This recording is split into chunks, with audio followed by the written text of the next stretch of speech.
It's the art of bombing.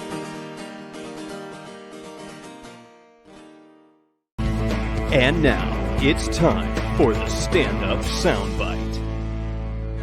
I think the last year and a half is the best time of all time in the history of mankind for someone to come out of the closet to their parents if their parents are hardcore, right-wing conspiracy theorists. Right? Because if your parents are hardcore, right-wing conspiracy theorists, you've been terrified of telling them you're queer your entire life. And then one day, through a miracle of science, you can just get a vaccine and be like, oh no, the vaccine turned me gay! Oh, Mom and Dad. Your greatest fear came true, the Biden presidency.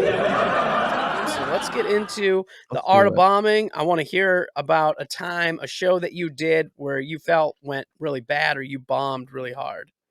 Yeah, I have. I'm sure, as you know, doing this podcast, everybody has a lot of these. So I have no limited number to choose from. I've had a gun flashed at me before at a show, but that was like 6 months into comedy, and it was an open mic, so I don't. That's just ridiculous. I've bombed like at a 18th birthday for a Romanian kid. I did that one like a month and a half ago. Oh, I want to hear about that. That for was sure. like that was a gig salad show. It's my only non 5-star review on that website. So it's gig salad. It was a birthday party, which I've done before. And the way she made it sound was like she made it sound like it was going to be a very fun time. It was a kid's birthday. Yeah, which is man, like I was like, you know what? It's like I usually have a pretty good read. And so once I had sent the quote and she accepted it, the mother of the kid, then she sent all the information for the party, and I was like, oh no. No, oh my god, this is not what I expected at all. So I was like, I was like 18th birthday party. I was like, that'll be fine. Like whatever. It'll be this kid's friends and his family is how she made it sound. And I'm just picturing like a small living room show. There's 12 to 13 people there, and I'll do crowd work for an hour, and I'll make my money and maybe have a couple drinks and get some cake or whatever, and then leave. It's in Maryland, which is an hour away from me because I'm like on the DC Virginia line. I used to live in DC proper. Now I'm in Arlington, Virginia, and so like I'm driving through DC, go to Maryland, get to a humongous house in an extremely nice neighborhood, like the type of thing where I'm like, oh my, I priced this way too low. Like I like, It's like, whoops. Yep. As soon as I saw it, I was like, yep, by price. I saw the cars up front, and I go in, and the door opens. It's a Halloween themed birthday party. Everyone's in costume. It is 16 to 18-year-olds. 16 to 18-year-old like all the parents. So, all right, this is the best way to phrase it. The 18-year-old is a Romanian kid that was born in the U.S. Both of his parents are from Romania. All of the adults there are English as a second language Romanians. So there is going to be some things lost in translation, period. Like that's just a thing that happens culturally with comedy. You can find ways to make it work. It's fine. People are getting wasted at this birthday party. Like the adults are getting destroyed. It's the type of thing where like there's 8 dude. I remember being in high school, and there were the kids whose parents were the cool parents, and they would let the kids drink. But usually when the parents were doing that, they wouldn't invite a stranger to come perform for them. Like it, like usually the kids that are 18 and drinking are just drinking, and the parents are like, "Oh, you're gonna stay safe. That's fine." So it's a bunch of 18-year-olds who are drinking. The birthday boy was really cool. He was into the show. His girlfriend was nice, and she was into the show. And it kind of felt like no one else there wanted to be there for this. They wanted to do everything else. And I'm thinking, like, in my mind, if it was my 18th birthday party and there was a comedian coming to my birthday party, I'm like, oh, that's the biggest part of the party. We have a performer. This is where the expenditure is. No, I was the least important part of this birthday party.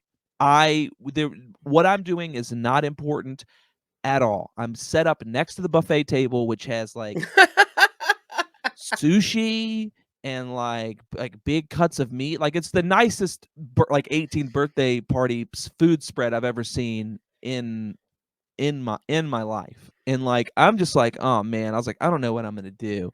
So they keep pushing back the time to start, which is giving me anxiety, making me nervous, and like everyone's kind of drinking, and then just like the setup isn't great. Like I'm in one room and it's an open floor plan, so there's like a doorway that goes into another room, so half the people are in one room and half of the people are in the other room.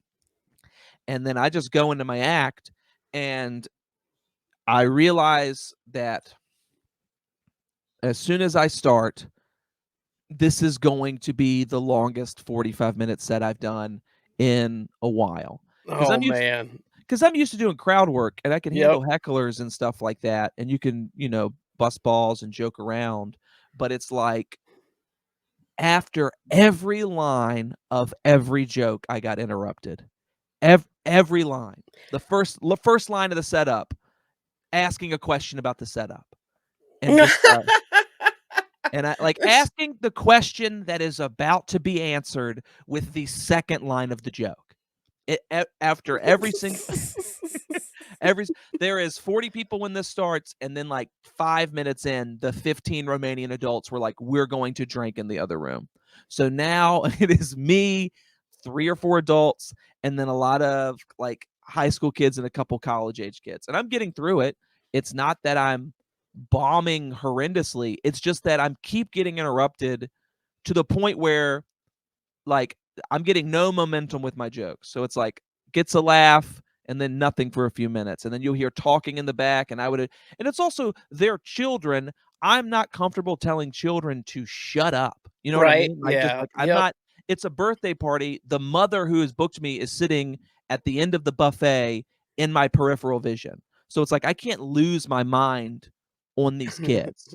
I was Now, like, when they went to start the show, did they like announce that there was, hey, we're getting ready to start the comedy show? Oh. Or they're just like, okay, you can start now. The And then you just dad like had to go? the dad whistled really loud, like that, just like to look up at him, and then he just looked at me and gave me a thumbs up. And I was like, awesome, dude. Awesome. This is great. And like I'm doing it, and so a joke will work fine. It's also the type of thing where like 50, like every joke, half of the people liked it, and the other half would just be talking. So it's just like it's not even the worst bomb I've ever had, like at all. It is just my feelings are being hurt the entire time. And like I feel like I don't have all my tools at my disposal because it is a birthday party. Most Yep. of the times when Corporate gig too. Yes. So most of the time Yep. when I'm doing birthday parties and like corporate or private events, at at least if it's adults who are being disrespectful, they're cool with me really going in on them. Yep. Or it's the type of thing where like 90% of the time, even if they don't like you, they're paying attention. Like Mhm. it's like they're just Yep. not a They're good being comedy. respectful. Yeah, they're not a good comedy crowd. You might not be for them. And honestly, most times when I do a corporate gig, I find a way to make it work. So I just keep going and I'm doing it. And I'll try to do crowd work. But the crowd work would be I would talk to one person, and as soon as I was no longer doing a joke, everyone would start going into their own conversations where they're just like, oh, he's asking this person's a question. We can pay attention again when he's back to the jokes. And so I just went back to the jokes and I stuck with the jokes, and the birthday boy is loving it. His girlfriend's really enjoying it. And I always I use a Fitbit to keep time.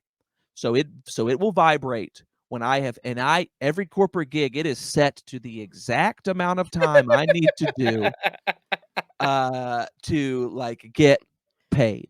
Like it is the contractually obligated amount of time. And if I'm having fun, I'll keep going. That's what I do. But dude, I'm doing this joke, and it's the last 2 or 3 minutes, and I am like, this is just a joke that I have about dating professional women. And I was like, oh, I went on a date with a lady. The first line is about how she makes more money, and she talks about how much money she makes. And I make a joke about how I'm not interested in going on a date with someone that's bragging about how much money they make. So I do the first line, and then this girl in the back who is dressed like Captain Underpants screams at me.